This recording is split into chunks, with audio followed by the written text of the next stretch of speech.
और इन सब के पीछे हाथ है हिडमा का, जो कभी पुलिस की पकड़ में नहीं आया। साथ ही इस घटना ने पश्चिम बंगाल के नक्सलबाड़ी का अतीत फिर से जीवंत कर दिया, जहां आज विधानसभा चुनाव हो रहे हैं।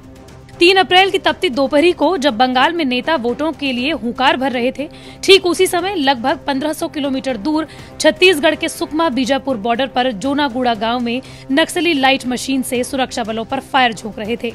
घात लगाकर हुए हमले के ट्रैप में आए सुरक्षा बलों ने 5 घंटे तक बड़ी दिलेरी से नक्सलियों का सामना किया, लेकिन शाम होने के बाद जब फायरिंग रुकी तब तक 22 जवान अपने प्राण न्यौछावर कर चुके थे। रिपोर्ट के मुताबिक 10 से 15 नक्सली भी मारे गए हैं। दरअसल सुरक्षा बलों को ये खबर मिली थी कि वांछित नक्सली नेता हिडमा छत्तीसगढ़ के जंगलों में छिपा हुआ है। माना जा रहा है कि हिडमा ही 3 अप्रैल के हमले का मास्टरमाइंड था। लेकिन हिडमा है कौन, आइए आपको बताते हैं। हिडमा की उम्र लगभग 40 साल के आसपास की है। वो छत्तीसगढ़ के सुकमा जिले के पुवर्ती गांव का आदिवासी है। 90 के दशक में वो नक्सली बना। वो पीपल्स लिबरेशन गुरिल्ला आर्मी यानी कि PLGA के बटालियन नंबर 1 का मुखिया है। हिडमा को उसके भयंकर और घातक हमलों के लिए जाना जाता है। हिडमा करीब 180 से 250 नक्सलियों के समूह का सरगना है, जिसमें महिलाएं भी शामिल है। बताया जाता है कि हिडमा की बटालियन ही सभी बड़ी वारदातों को अंजाम देती है। यही वजह है कि इसे नक्सलियों का बटालियन नंबर 1 कहा जाता है। दंतेवाड़ा से लेकर झीरम घाटी तक में खूनी खेल हिडमा की बटालियन ने ही खेला है।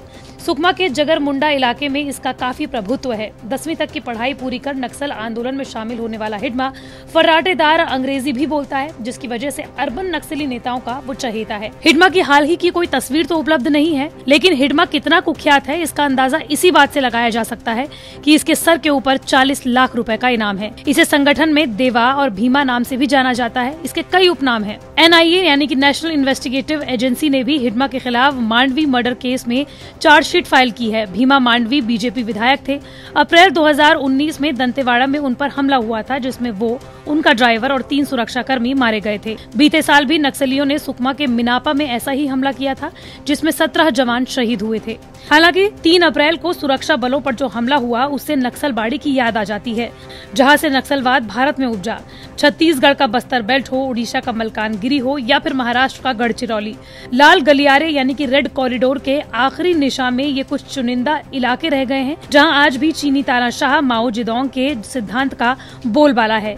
ये विचारधारा कहती है कि the power flows from the barrel of the gun, यानी कि राजनीतिक सत्ता बंदूक की नली से निकलती है। ये विचारधारा लोकतांत्रिक प्रक्रिया में विश्वास नहीं करती। इनकी आस्था सशस्त्र क्रांति में है, थोड़ा बहुत ब्रेन का इस्तेमाल और बाकी बम और बारूद की विध्वंसक ताकत। इसी के आधार पर नक्सलबाड़ी से निकली नक्सलवाद की विचारधारा कथित तौर पर सामाजिक न्याय कायम करने की डुगडुगी बजाती है। ये विचारधारा मूल रूप से चीन के शासक माओ जेडोंग ने दी थी, जब उन्होंने गुरिल्ला वॉर का सहारा लेते हुए चीन के सीमांत गाँव में दहशत कायम की और अपनी स्थानीय मिलिशिया बनाई और फिर चीन की सत्ता पर काबज हुए।